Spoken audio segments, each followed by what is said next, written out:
Hello there. It's Thursday night already, I think. And this is White Ash Flies with Colin Mahoney. Thanks for listening. Tonight we're presenting Sonnet Octagon, a bloody fight to the finish between the sonnets of Edmund Spenser and William Shakespeare, beginning tonight with the first 3 sonnets of each. You can follow White Ash Flies and find older recordings on Spotify, SoundCloud, and on Twitter at Colin Mahoney15.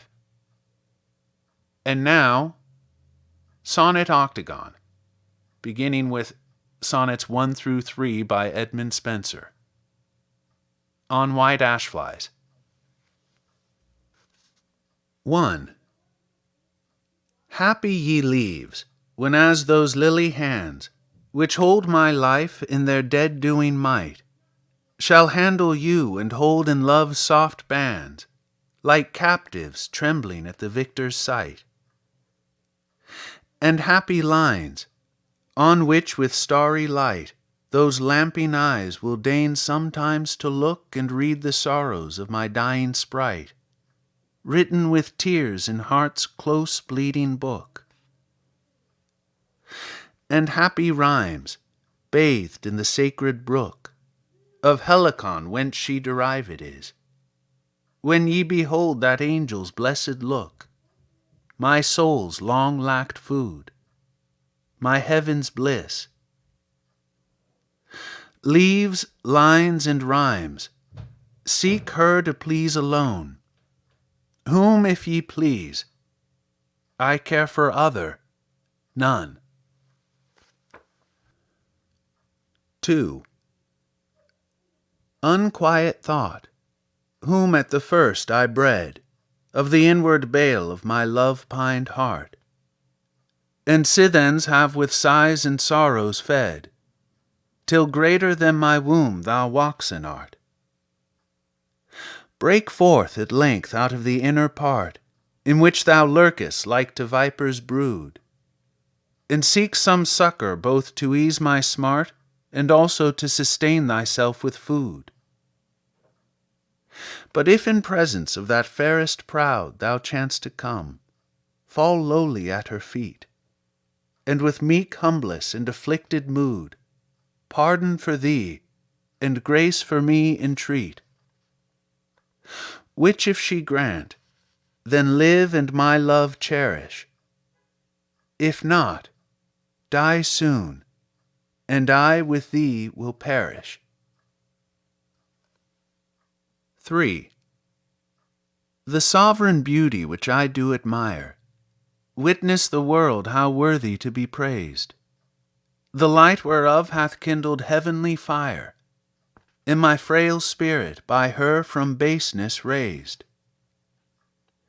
That being now with her huge brightness dazed, base thing I can no more endure to view, but looking still on her I stand amazed, at wondrous sight of so celestial hue. So when my tongue would speak her praises due, it stopped is with thought's astonishment, and when my pen would write her titles true, it ravished is with fancy's wonderment. Yet in my heart I then both speak and write the wonder that my wit cannot indite. And now, Sonnets 1 through 3 by William Shakespeare. 1. From fairest creatures we desire increase, that thereby beauty's rose might never die. But as the riper should by time decease, his tender air might bear his memory. But thou, contracted to thine own bright eyes, feedest thy light's flame with self-substantial fuel, making a famine where abundance lies, thyself thy foe, to thy sweet self too cruel. Thou that art now the world's fresh ornament, and only herald to the gaudy spring, within thine own bud buryest thy content, and, tender churl, makest waste in niggarding. Pity the world, or else this glutton be, to eat the world's due, by the grave and thee. 2. When 40 winters shall besiege thy brow, and dig deep trenches in thy beauty's field, thy youth's proud livery, so gazed on now, will be a tattered weed of small worth held. Then, being asked where all thy beauty lies, where all the treasure of thy lusty days, to say within thine own deep sunken eyes, were an all-eating shame and thriftless praise. How much more praise deserved thy beauty's use, if thou couldst answer, this fair child of mine shall sum my count, and make my old excuse, proving his beauty by succession thine. This were to be new made when thou art old, and see thy blood warm when thou feel'st it cold. 3.